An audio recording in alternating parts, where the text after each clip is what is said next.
अमावस्या व्रत कथा। अमावस्या का दिन पितरों को समर्पित माना जाता है। इस दिन व्रत, दान और श्राद्ध करने से पितृ दोष दूर होता है और घर में सुख शांति आती है। आइए सुनते हैं अमावस्या व्रत कथा। प्राचीन समय में एक गरीब ब्राह्मण रहता था।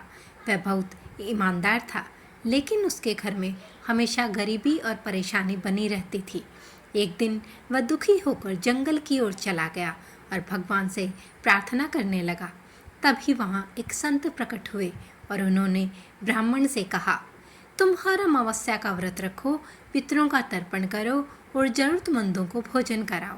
ब्राह्मण ने संत की बात मान ली और उसने पूरी श्रद्धा से हर अमावस्या का व्रत रखना शुरू किया।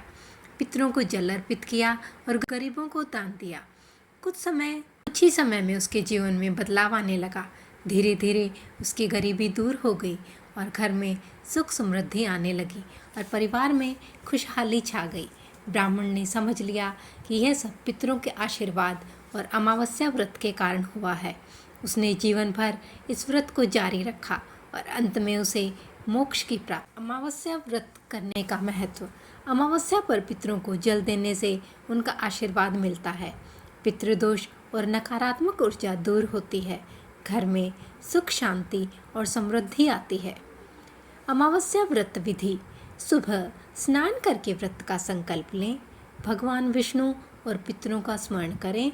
पीपल के पेड़ को जल अर्पित करें। गरीबों को भोजन और दान दें। शाम को दीपक जलाकर आरती करें। जो व्यक्ति अपने पितरों का सम्मान करता है, उसके जीवन में कभी किसी चीज़ की कमी नहीं रहती। ओम नमः शिवाय।